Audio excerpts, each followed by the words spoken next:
All right, let's get right into it. We all think success is about battling the world, right? But what if the real fight is way closer to home? I mean, according to the timeless insights of Napoleon Hill, the biggest, toughest battles we'll ever face are the ones that happen right inside our own heads. So today, we're going to pull back the curtain and take a hard look at those internal enemies that are quietly sabotaging our success.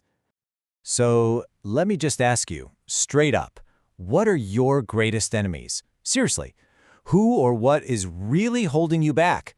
And before you start pointing fingers at your boss or the economy or just plain bad luck, let's just pause for a second and think about a different possibility. Because here's the thing. The most significant, the most stubborn barriers to whatever you want to achieve, they're not out there. They're in here. They live and breathe right between your ears. They're in your mind. Napoleon Hill gave these enemies a name. He called them the unholy trio, three partners in crime that work together against you. And they're sneaky. They start out small, like these tiny seeds that quietly take root in your mind, and then they just grow and grow until they become these huge obstacles that can stop anyone, no matter how ambitious, right in their tracks. So what are they? Indecision, doubt, and fear. And you've got to see how this progression works, because it's so subtle. It all kicks off with indecision.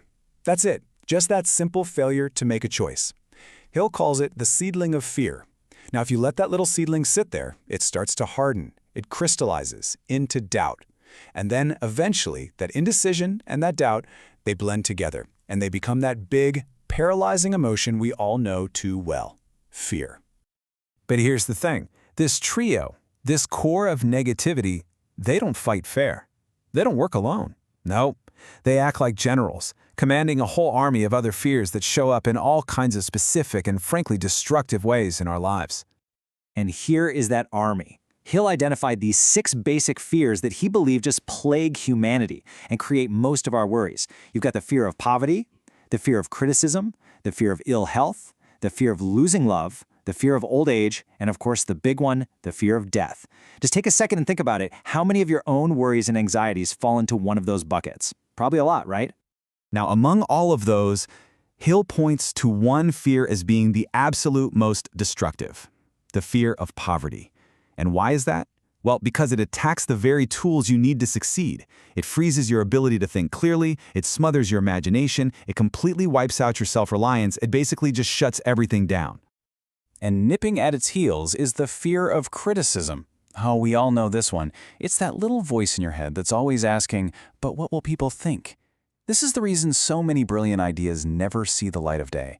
It just robs you of your initiative and convinces you to play it safe instead of reaching for your true potential. So, okay, we have the unholy trio and their army of 6 fears, but there's one more piece to this whole puzzle, a 7th, kind of sneaky evil, one that creates the perfect breeding ground for all this negativity to just thrive. Hill calls it the devil's workshop. What a name, right? And this 7th basic evil is just being susceptible to negative influences. It's about having an unguarded mind, a mind that just lets in all the pessimism and discouragement from other people without any kind of filter. It's in this workshop that failure gets built piece by piece. Man, this all sounds pretty heavy, doesn't it?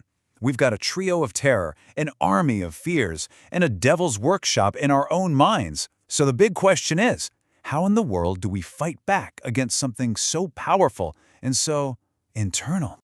Well, the answer is actually really simple and incredibly powerful. The direct antidote to fear is decision. Just look at this contrast. Where fear paralyzes your ability to reason, a clear decision mobilizes you to action. Where fear destroys your imagination, a decision helps you create plans. Where fear limits you, a decision sets your potential free. So there it is. The antidote is decision. When Hill and his researchers analyzed over 25,000 cases of failure, what did they find? A lack of decision was right near the very top of the list of causes.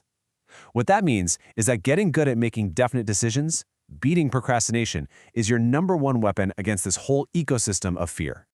And this quote just nails it. Think about it. What is worry? It's just sustained fear. It's fear that you keep on life support by being indecisive. You just get stuck in that loop. But look at the last part of that quote.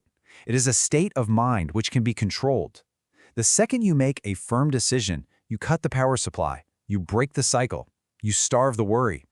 So you have to remember, you are not helpless in this fight, not even close. You already have the ultimate weapon you need to conquer every single one of these internal enemies and clear that path to success. And this is it. This is maybe the most empowering truth in all of this work. The one and only thing in this entire universe that you have absolute 100% control over is your own thoughts. You can't control the economy, you can't control other people, you can't control the weather, but you can control what goes on in your mind. And that right there is the most powerful and inspiring fact there is. It's the tool you use to build your own destiny. So as we wrap this up, the question isn't whether you can win this battle. You can. The question is, where are you going to start? Are you going to tackle indecision by making one single firm choice today? Are you going to starve that fear of criticism by finally taking that first small step towards your goal? Which of these enemies will you defeat first?